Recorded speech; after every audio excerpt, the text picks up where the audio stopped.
যে ইব্রাহিম ইবনে আদহাম মখমলের চাদরে ঘুমায়, যার আঙ্গুলির ইশারায় বলখের মানুষ উঠে আর দাঁড়ায়, কিন্তু অন্তরে আসলো আমার কথা এত সূর্য চলে না, তাহলে এর পেছনে তো একজন মালিক আছে, তারে তো আমি চিনি না, আমি আসলে এখনো জ্ঞানী হতে পারি নাই। এই মালিকের তালাশে রাজকীয় পোশাক ফালাইয়া সালার চট গায়ে দিয়া সাগরের পারে পারে দৌড়ায় আর আল্লাহরে তালাশ করে। ইয়া সাগরের পারে বয়া বয়া আল্লাহর মহাব্বতে গান গায়। হঠাৎ সরকারি বাহিনী তারা গেছে একটু ঘুরতে, গিয়া দেখি বলখের নামি দামি বাদশাহ সালার চট সেরাফারা জামা গায়ে দিয়ে বসা। এই ইব্রাহিম কি পাইলা? বলখের বাদশাহী ছেড়ে কি পেয়েছো? অনেক কিছু পেয়েছি। বালুর মধ্যে বয়ে রইছো, কি পাইছো? করে এতদিন আমার বাদশাহী চলতো জমিনে, এখন আমার বাদশাহী চলে সমুদ্রের ভেতরে। লোহার একটা সুই হাতের মধ্যে, কয় দেখবি নি? কয় হ্যাঁ। কয় দেখ। সুইটারে সমুদ্রের মধ্যে ফালায় দিছে। ফালায় দেওয়ার কিছুক্ষণ পর ডাক দিয়া কয়, সমুদ্রের মাছ আমার সুইটা আমার হাতে ফিরাইয়া দে। হাজার হাজার সুই নিয়া হাজারো মাছ সামনে আসছে। এইবার দেখে সব আশ্চর্য হয়ে গেল, সবগুলোর সুইগুলো স্বর্ণমুখী। ইব্রাহিম বলে, এটা আমার না, আমার লোহার সুই দে, তোদেরটা নিয়ে ভাগ। সর্বশেষ একটা ছোট্ট মাছ আইসা সেই লোহার সুইটা নিয়ে সামনে হাজির হয়ে গেল। বাদশাহ ইব্রাহিম ডাক দিয়া কয়, দেখা কো বাদো আবওয়াতিশ বান্দা পামানো তু মুর্দা বাহাক জিন্দা আ। মান কানা লিল্লাহ কানা আল্লাহু লাহ। যে আল্লাহর হয়ে যাবে, গোটা দুনিয়া তার গোলাম হয়ে যাবে। এই কথা অনেকেই বুঝে না, বিদায় ওলিয়া উলিয়াদের কারামতের বিরোধিতা করে। আমাকে একটা ছোট্ট কথার জবাব দেন, আপনাদের এলাকায় গরু দিয়া হাল চাষ হয়নি? হাল চাষ যারা করে চাষি, এরা কি বড় শিক্ষিত, বড় বুজুর্গ? এই একজন সাধারণ মানুষ, থার্ড ক্লাসের মানুষ, এ গরুরে চাষাবাদ করতে গিয়া গরুর সাথে কথা বলে, গরু বুঝেনি কথা কন না কেন?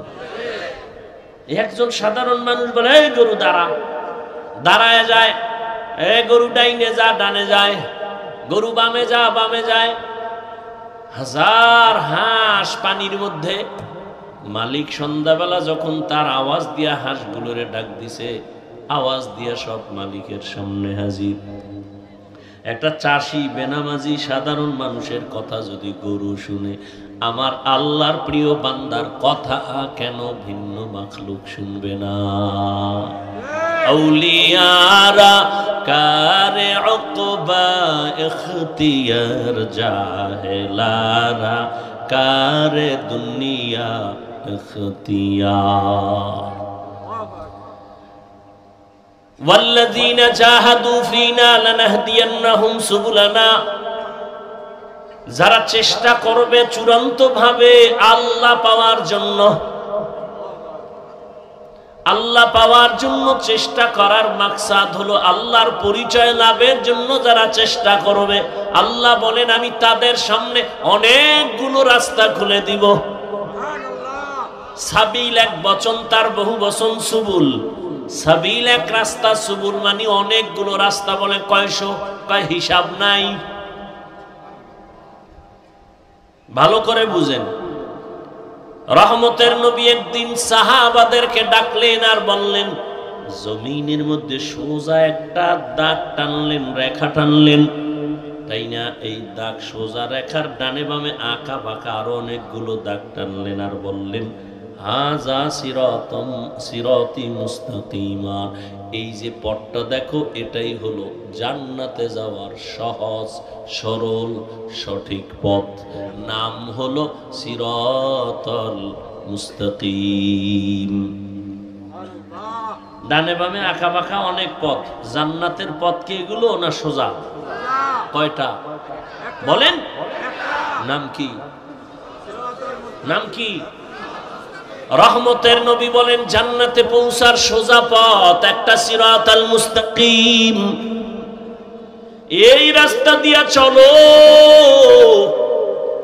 আল্লাহকেও পাইবা, জান্নাতও পাইবা, এক পথ।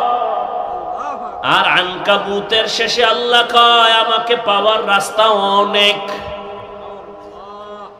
লাগজেনি পেস পেস ছুড়াইবে কে? OC, DC, doctor, internet. হ্যাঁ,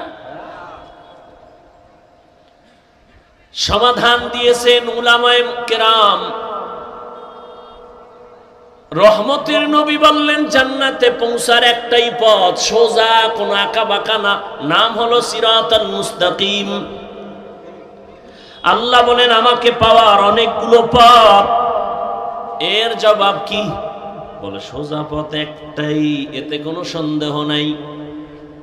যেমন উদাহরণ দিয়ে বলে খুলনা থেকে ঢাকা যাবেন, বিশ্ব রোড কয়টা? ঢাকা থেকে আপনি চট্টগ্রাম যাবেন, বিশ্ব রোড একটা। বান্দা তুমি আমলের লাইনে মেহনত করে জান্নাতে যাবা, বিশ্ব রোড একটা, সিরাতাল মুস্তাকিম। তবে খুলনা টু ঢাকার এই বিশ্ব রোডের বাঁকা রোডও আছে না নাই? শাখা রোড। শাখা রোড থাকা এটা কঠিন না সহজ? বলেন না কেন? সহজ।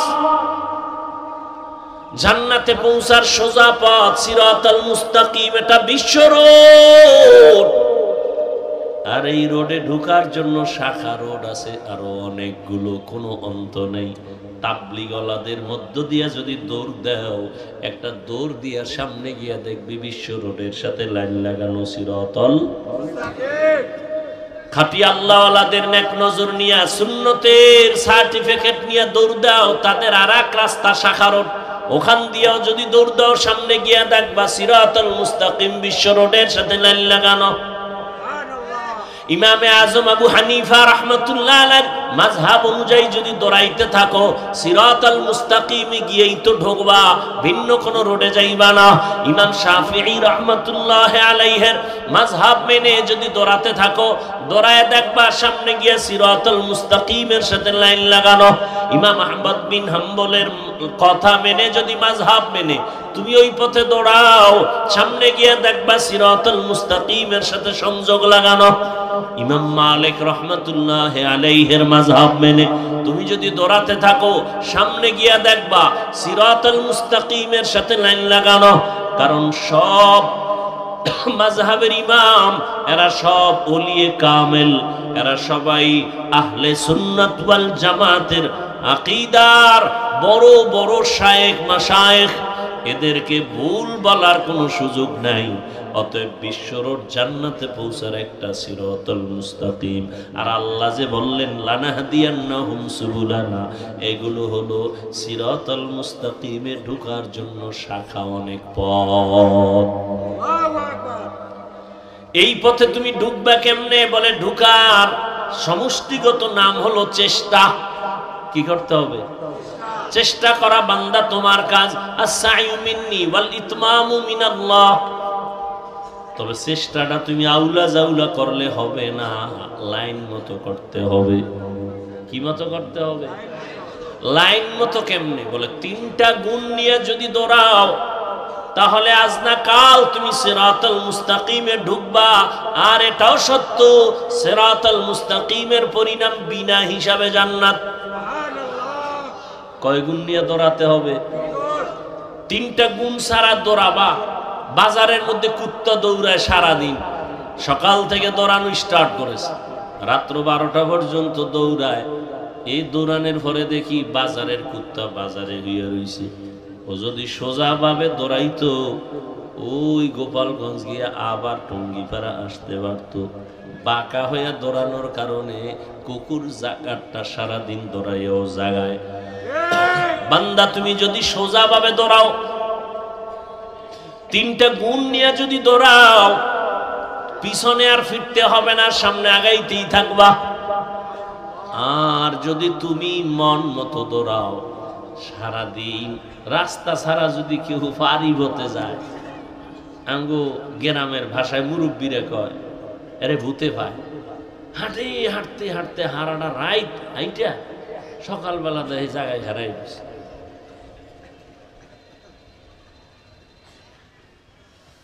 ওই জমিনের মধ্যে দিয়া শুকনা জমিন হাইটা বাড়ি যাবে, রাস্তা দিয়ে ঘুরে গেলে অনেক সময় মাঝখান দিয়ে দৌড়, অন্ধকারের মধ্যে দৌড় দিছে, ঘুরতে ঘুরতে আরে পাইছে ভূতে।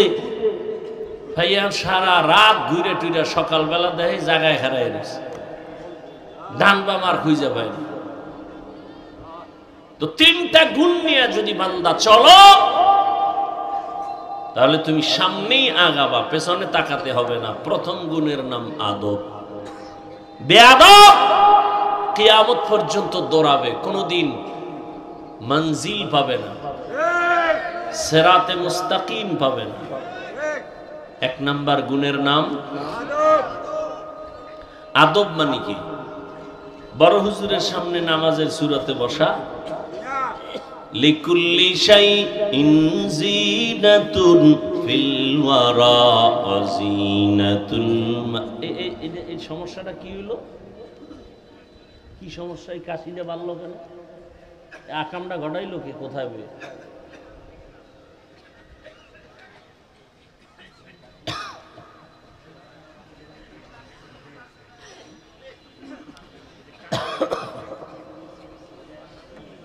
বরদোয়া দিলে সব গোষ্ঠী শুদ্ধ ধ্বংস হয়ে যাবে। সব মানুষের পানি খাওয়াবি? কাশতে কাশতে দাও, বেউস হয়ে গেছে।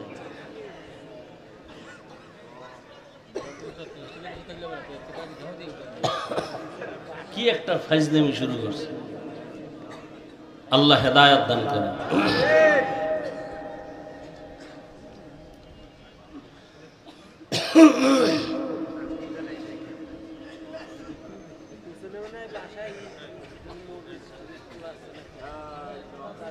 তো এক নম্বর খেয়াল করেন, টাইম শেষ, এদিকে এদিক চাইলে শেষ, অল্প টাইম শুনেন। তাহলে আমাদের কাজ হলো কি? চেষ্টা করা। কি কাজ? চেষ্টা করা। চেষ্টাটা সফল হবে কয় গুণ থাকলে? বলেন না কেন?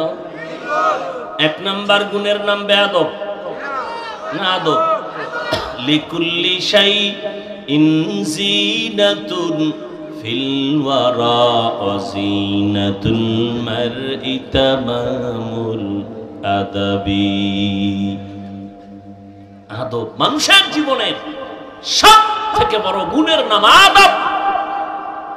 যত বড় ডিগ্রিধারী হোক, আদব নাই ওর কোনো মূল্য নেই। আর একজন রিক্সার ড্রাইভার খুব বিনয়ী, খুব আদবওয়ালা, তার অনেক মূল্য, সবাই মোহাব্বত করে, দোয়া করে। স্কুলের ছেলেটা সালাম ছাড়া কথা বলে না, চোখ উঠাইয়া কথা বলে না, নত হয়ে চলে, ওই লোকটারে সবাই মোহাব্বত করে। ছেলেটা স্কুলে পড়লে কি হবে বলো? ভালো সন্তান। এই যে ভালো বলে, এটাই দোয়া। হাত উঁচু করে দোয়া করতে হয় না। আদবওয়ালা জিন্দেগির বড় দাম। বড় হুজুরের সামনে নামাজের সূরাতে বসার নাম আদব, এটা না। ভালো করে বুঝেন আদব কি জিনিস। বলে যেই জিনিসটা, যেই কাজটা যেইভাবে করা উচিত, যেই জিনিস যেই জায়গায় রাখা উচিত, ওইটা ওই জায়গায় রাখা, ওই কাজটা ওইভাবে করার নাম আদব। ভালো করে বুঝবেন। কোরআন শরীফ রাখার আদব কি? মাটির না উঁচায়? এটা আদব।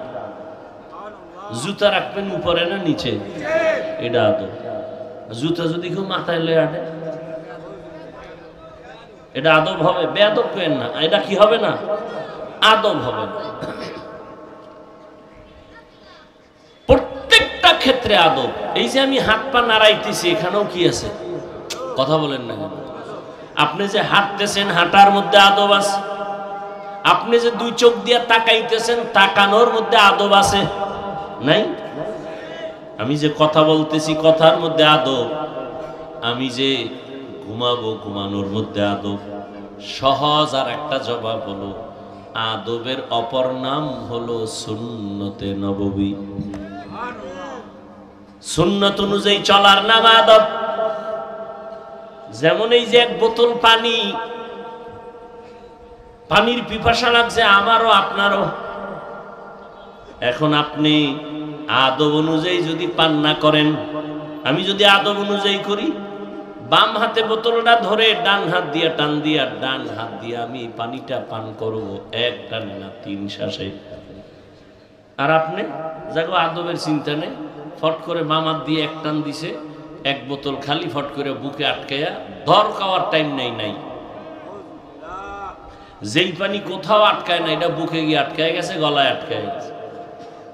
আদব। জুতা পরতেছেন, এখানে আদব। কেমন আদব? মসজিদে ঢুকবেন কোন পা দিয়া? ডান পা দিয়া। বের হবেন বাম পা দিয়া। বাম পা দিয়া বের হইয়া জুতার মধ্যে প্রথম পা ঢুকাবেন ডান পা, বাম পা না। মসজিদ থেকে বের হইবেন বাম পা দিয়া, জুতায় ঢুকবে কোন পা? তো বাম পা কই রাখবেন? জুতার উপরে। ধন্যবাদ। ডান পা ডান জুতায় ঢুকাইয়া এরপরে বাম পা ঢুকাবেন। এবার দোনো পাও লেভেল পজিশন হয়ে গেল। এবার আপনি যখন কদম দিবেন তখন ডান পা দিয়া কদম দিবেন, এটা আদব। প্রত্যেকটা ক্ষেত্রে আদব। কলম কোম্পানি কলম বানাইছে লেখার জন্য। কি জন্য ভাই? বাথরুমে। এখন কলম দিয়ে কই লিখবেন? আর এক কোম্পানি লেখার জন্য খাতা বানাইছে, কাগজ বানাইছে না? কথা হয় না। এখন আপনি কলম দিয়ে লিখবেন কই? কাগজে। যারা বাথরুমে লেখে, বাথরুমে লেখে আই লাভ ইউ, তার মানে তোর মতো বাথরুমের আমি খুব ভালোবাসি। বাথরুম বাতিনি আওয়াজ দিতে থাকে, ইউ লাভ মি, তোরাও আমি খুব মিস করি, সময় মতো আইও। থানবী রহমতুল্লাহ আলাইহি লিখেছেন, বাথরুমে যারা খালি পায় খালি মাথায় যায় লেখা পড়ে অথবা লেখে, এদের জেহেন বিদ্যুতের গতিতে কমে যায়।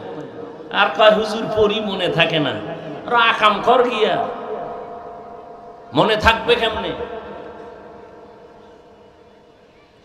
নিম্নচাপ শুরু হয়ে গেছে, জুতা ভরার টাইম করে বাথরুমে দৌড়, দরজা খুলে রাখ। অথচ আদব অনুযায়ী বাথরুমে ঢুকো, বাম পা দিয়ে ঢুকো, তবে কখনো খালি মাথায় খালি পায়ে বাথরুমে ঢুকবা না। কারণ বাথরুম হলো জিন শয়তানের আড্ডাখানা। ওখানে তুমি মাথা খালি রেখে ঢুকবা না, পা খালি রেখে ঢুকবা না। জুতা পরে ঢুকো, দোয়া পরে ঢুকো, কিছু পারো না তো বিসমিল্লাহ বলে ঢুকো। বাথরুমে ঢুকার পর বাম পায়ের উপরে ভর করে বসো, আদব। হাঁটুর উপরে কাপড় উঠানো যাবে না, আদব। আবার তুমি দ্রুত বের হয়ে যাও, বাম পা দিয়ে বের হও না কোন পা? ডান পা দিয়ে বের হও। এরপরে দোয়া করো, কিছু পারো না আলহামদুলিল্লাহ বলো। যদি এই আদব অনুযায়ী বাথরুমে যাও, শীতইয়া হইরা কোনোদিন মাথা ফাটবে না। বাথরুমে গিয়েও তো অনেকে পরে অ্যাক্সিডেন্ট হয়ে যায়, দুর্ঘটনা হয়। 1 নাম্বার, চূড়ান্ত সফলতার দরজায় পৌঁছতে হলে 3টা গুণ লাগবে। 1 নাম্বার গুণের নাম আদব। বেয়াদব যত সেজদা দিবে, যত কিতাব পড়বে, কলমের খোঁচায় নাম্বার 1 পাস, কোনো লাভ নাই, ওর কপাল খারাপ। ইবলিসের থেকে কি তুমি সেজদা বেশি দিছো? ইবলিস তো অনেক ইবাদত করনেওয়ালা, যার ইবাদতে খুশি হইয়া আমার আল্লাহ নিজে ওকে উপাধি দিলেন, তুই ওলিয়ে কামেল, তুই বুজুর্গ, তুই খাজেন, তুই আরেফ। জাগা মতো একটা বেয়াদবি করেছে, জীবনের সব বরবাদ। বেয়াদবি কয়টা করছে? একটা, শেষ। জায়গা মতো বেয়াদবি একটা করেছে, জীবন শেষ। এজন্য আদবওয়ালা জিন্দেগির বড় দাম। মান তাওয়াযা লিল্লাহ রাফাআহুল্লাহ। নিজেরে বিনয়ী করে চলো, তোমার মর্যাদা শুধু বাড়তেই থাকবে, বাড়তেই থাকবে। কে বাড়াবেন? তোমার পুঁজি লাগবে, বিনয়ী হয়ে চলো, আর কিছু দরকার নাই। তুমি কিতাব বুঝো না বুঝো, পরীক্ষায় পাস করো না করো, তুমি চেষ্টা করে যাও, বিনয়ী হয়ে চলো। কিতাবের সাথে বেয়াদবি করিও না, ইলমের সাথে বেয়াদবি করিও না, ইলম ওয়ালাদের সাথে বেয়াদবি করিও না। দেখো তোমার মর্যাদা কই চলে যায়। কাবেলিয়ত দাদেউরা শর্ত নিস, বলকে শর্ত কাবেলিয়ত দাদেউস। আল্লাহ জানে মর্যাদা দিবেন। হাদিসে পাকে রহমতের নবী বলেন, লোকটা এতটা বিনয়ী হয়ে চলে, কিন্তু আল্লাহ খুশি হয় তার মর্যাদা বাড়াবেন। মর্যাদা বাড়ানোর জন্য যে আমলের মেডিসিন লাগে, বান্দার ওই আমল নাই।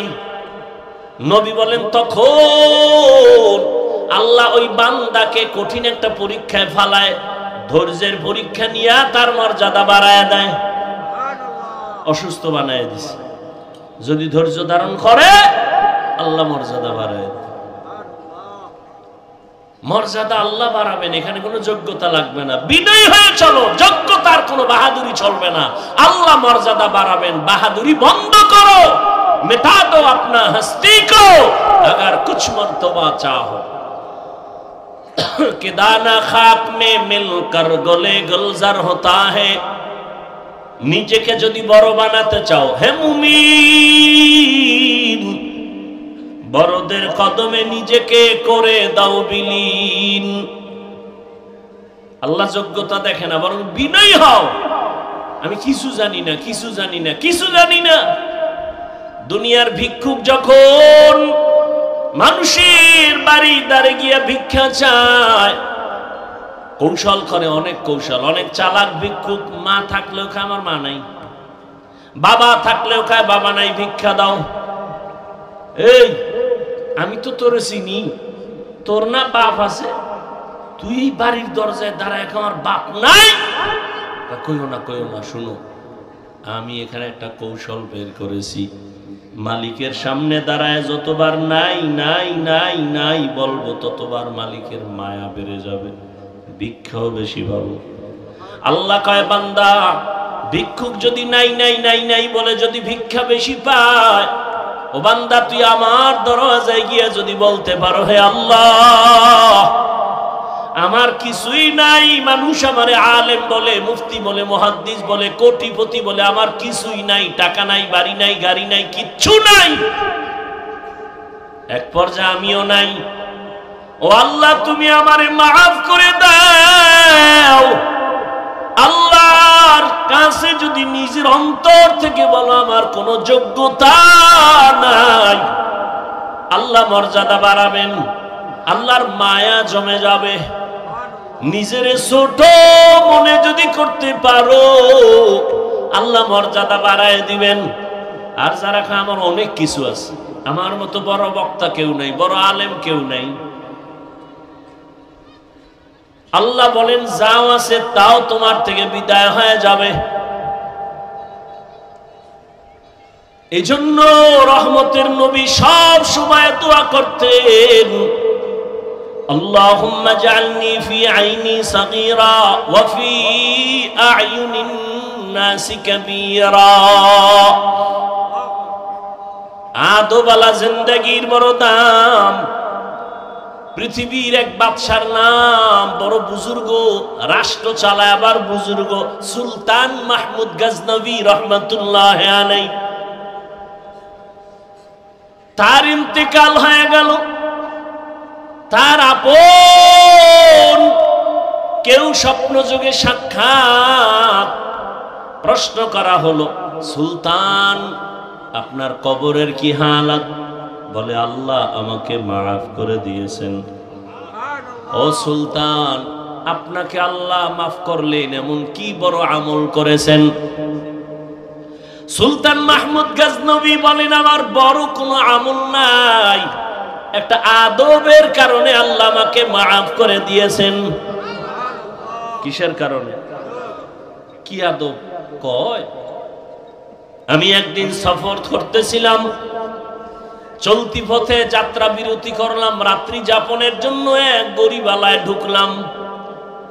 আমার এই জীর্ণ শীর্ণ ঘরের এক পাশে আমাকে থাকার জন্য একটু জায়গা দিল।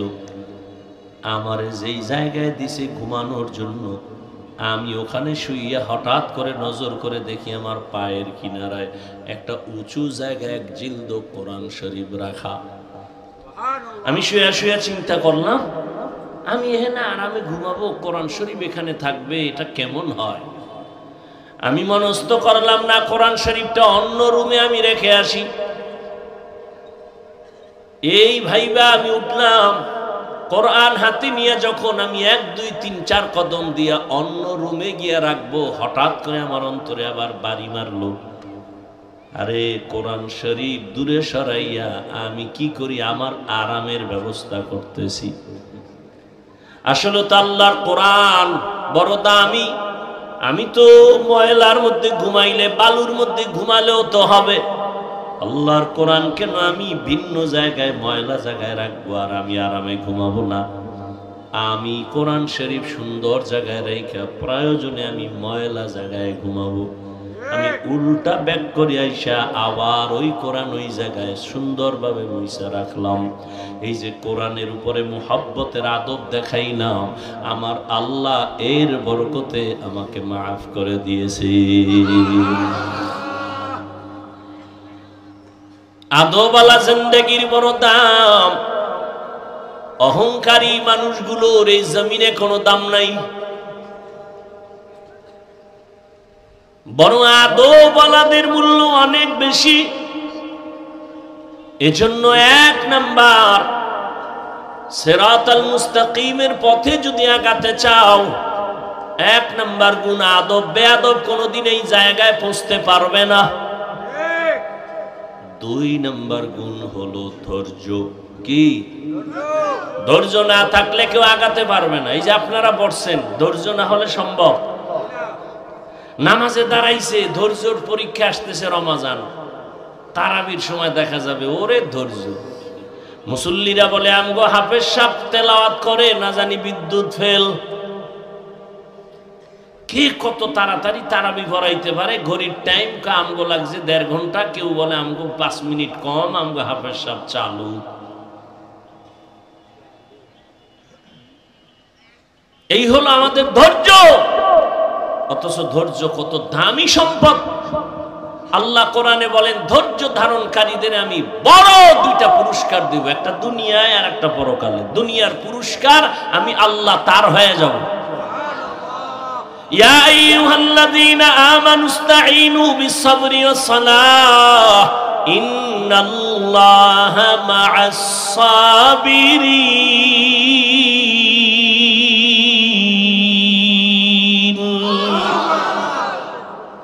আমি আল্লাহ তার হয়ে যাব। আখিরাতের পুরস্কার ওই ধৈর্য ধারণকারীরা। আখিরাতের পুরস্কার হলো ইন্নামা ইউওয়াফাস-সাবিরুনা আজরাহুম বিগাইরি হিসাব।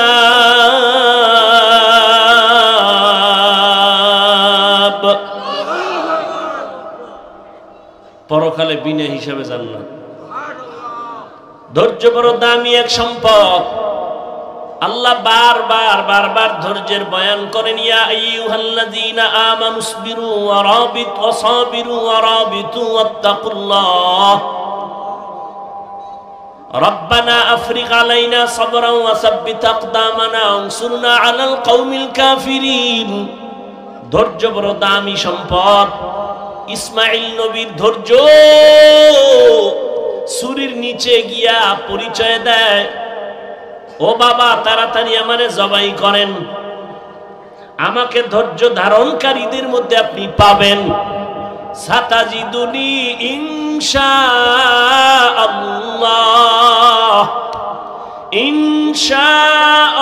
ইনশাআল্লাহু মিনাস সাবিরিন।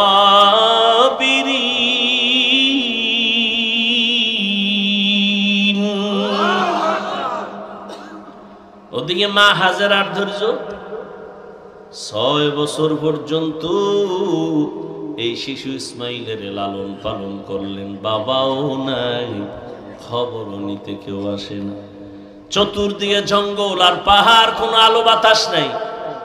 মা এই বাচ্চাটারে তিলে তিলে বড় বানাইছেন, ধৈর্য ধারণ কইরা। কঠিন পরীক্ষা। বাবারে আল্লাহ কয় তাড়াতাড়ি জবাই করতে নিয়ে যাও। মা সন্তানের বিদায় দেয়, যাও বাবার সাথে দাওয়াতে যাও। ইবলিস আইসা হাজেরারে ধোকা দেয়, ছেলেরে কই পাঠাইছো? বাবায় ছুরি নিয়ে জবাই করবে। হাজেরা বুঝে ফেলছে শয়তান, ডাক দিয়ে কয়, এই শয়তান, বাবায় কোনোদিন তো ছেলেরে জবাই করতে পারে না। শয়তান বলে আল্লাহর অর্ডার হয়ে গেছে। হাজেরা ডাক দিয়ে আমার মাওলায় যদি চায় একজন ইসমাইল না, আরো যদি আমার ইসমাইল থাকে সব আমি ছুরির নিচে দিয়ে দিব। ধৈর্য বড় দামি এক সম্পদ। وَلَنَبْلُوَنَّكُمْ بِشَيْءٍ مِّنَ الْخَوْفِ وَالْجُوعِ وَنَقْصٍ مِّنَ الْأَمْوَالِ وَالْأَنفُسِ وَالثَّمَرَاتِ وَبَشِّرِ الصَّابِرِينَ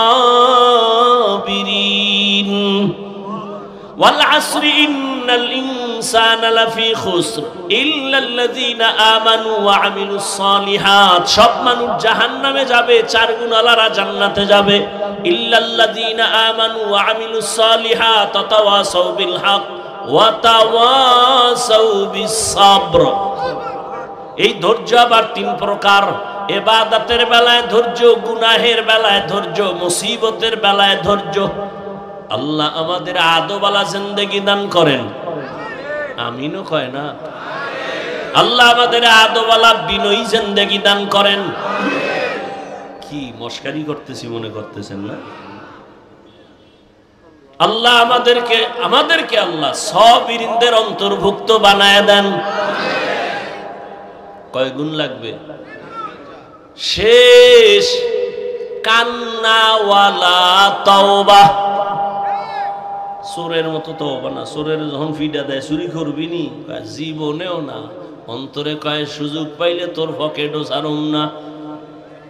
এই তওবায় হবে না। ইয়া আইয়ুহাল্লাযীনা আমানু তুবু ইলাল্লাহি তাওবাতান নাসুহা। নিরঙ্কুশ তওবা, গলায় ছুরি লাগবে। আমি আল্লাহর মহব্বতে এমন তওবা করলাম, আমি মরে যাব, কোনোদিন দাড়ির মধ্যে অস্ত্র লাগাবো না। কান্নাওয়ালা তওবা। তওবা তো করি, চোখে পানি আসে না। কিয়ামত পর্যন্ত চোখে পানি আসার জন্য তোমার দিলটা নরম লাগবে। দিল শক্ত হলে ওই চোখে পানি আসবে না। আর দিল নরম করার একমাত্র মেডিসিন গভীর রাতে আমার আল্লাহর সাথে কথা বলা। অতিও গভীর হয় রজনী যখন, নীরবে প্রভুর নাম জপিও তখন। প্রভুর করুণা যদি পাইবারে চাও, গভীর রাতে উঠে প্রভুর গুণগান গাও। আল্লাহ আমাদের কাছে একটা টাইমে আসেন না? প্রথম আসমানে। কোথায়? কোন সময় আসে? ফজরে? এ ভাই, ফজরে না জোহরে? কথা কন না কেন? ভোর রাতে। কয়দিন, কোন দিন আসেন? কেন আসেন? বান্দার থেকে কিছু নিতে না নিতে? আপনাদের কিছু লাগে না? তা নাকটাই না ঘুমাইয়া এরপরে যদি পাইলাম না, এটা কেমন জুতার বাড়ি দরকার? আল্লাহকে আমি দিতে আসি প্রতিদিন, আমি দেওয়ার জন্য আসি। তুই ঘুমাও কেন? ইয়া আইয়ুহাল মুযাম্মিল কুমিল লাইলা ইল্লা কালিলা। ও রহমতের নবী কম্বলওয়ালা, রাতের কিছু অংশ দাঁড়াইয়া আমি আল্লাহর সান্নিধ্যে সময় ব্যয় করেন। আমি আল্লাহ প্রথম আসমানে আসি বান্দাকে দেওয়ার জন্য, নেওয়ার জন্য আসি না। আলামি মুস্তাগফিরিন ফাগফির আলা, কে গুনাহ করেছো ক্ষমা চাও, আমি ক্ষমা করে দিব। রিজিক লাগবে বলো, কি সমস্যা আমার কাছে বলো। এমন একটা রাত নাই যে আমার আল্লাহ বান্দাকে দিতে আসেন না, আল্লাহ দেওয়ার জন্য আসেন। ওই টাইমে তুমি একটু আল্লাহকে যদি ডাক দাও, জীবনের সব দাবি আল্লাহ পূরণ করে দিবেন। আল্লাহ আমাদেরকে কান্নাওয়ালা তওবা দান করেন। আরে কান্নাওয়ালা তওবার জন্য চাইলেই তাহাজ্জুদে আপনি উঠতে পারবেন না। যাদের অভ্যাস আছে তাদের সাথে একটু সম্পর্ক তৈরি করবেন, দেখবেন আপনার মধ্যে স্পৃহা জেগে যাবে, উঠে যাবে যে না আমি উঠি, আমার উঠা দরকার। সৎসঙ্গে স্বর্গবাস। এই জন্য আল্লাহর প্রিয় বান্দা যারা ভোর রাতে উঠে আল্লাহকে ডাকেন, এদের সাথে সম্পর্ক রাখেন, দেখবেন আপনার অন্তরের মধ্যে এই অবস্থা হয়ে যাবে। ওযু করে ঘুমাবেন, দরুদ পরে ঘুমাবেন, আল্লাহকে বলবেন আল্লাহ ভোর রাতে উঠার মতো একটু তৌফিক দান করো। দেখবেন একদিন না একদিন আল্লাহ রাস্তা খুলে দিবেন। আল্লাহ যেইভাবে চেষ্টা করে আল্লাহর পথে আগাইলে আমরা আল্লাহকে পাবো, ওইভাবে পরিপূর্ণ চেষ্টা করার তৌফিক আমাদের দান করে। আল্লাহ কবুল করেন, বলে না। বিশাল আয়োজন, আল্লাহ এই আয়োজনকে হেদায়াতের জরিয়া বানায়। ইমাম পরিষদ এই সুন্দর এক আয়োজন করেছেন উম্মতের খেদমতের জন্য। এজন্যই তো আমি বলি বাংলাদেশে, এই বাংলাদেশের জাতি, এ জমিনে তুমি যার পিছনে ঘুরে ঘুরে দাড়ি কামাও, নামাজ ছাড়ো, এরা সব চান্দাবাজার ধান্দাবাজ। জমিনে তোমার একমাত্র নিরেট বন্ধু, নিঃস্বার্থ বন্ধু উলামায়ে কেরাম, আর কেউ না। সব চান্দাবাজার ধান্দাবাজ। এই চান্দাবাজার ধান্দাবাজেরা ধ্বংস করে দিল এই জমিনকে। আর যা ঠিক আছে শুধু উলামায়ে কেরামের কারণে। কিন্তু জাতি এত নিমক হারাম, বারবার বেয়াদবি আলেমের সাথেই করে। আল্লাহ হেদায়েত দান করে। মোনাজাত দিবেন হযরত, আপনারা এই মুহূর্তে আল্লাহর ওয়াস্তে সবাই বিসমিল্লাহ বলে পকেটে হাত দিয়া এই বিশাল আয়োজনের জন্য দান করলে হায়াত বাড়ে। তাড়াতাড়ি যারা মরবেন এরা জীবনে দান করবেন না, ভালো করে মনে রাখবেন। দান করলে কি বাড়ে? তাড়াতাড়ি মরার চিন্তা থাকলে দান করবেন না। দান করলে টাকা পয়সা বাড়ে। যারা ফকির হইয়া মরতে চান এরা দান করবেন না।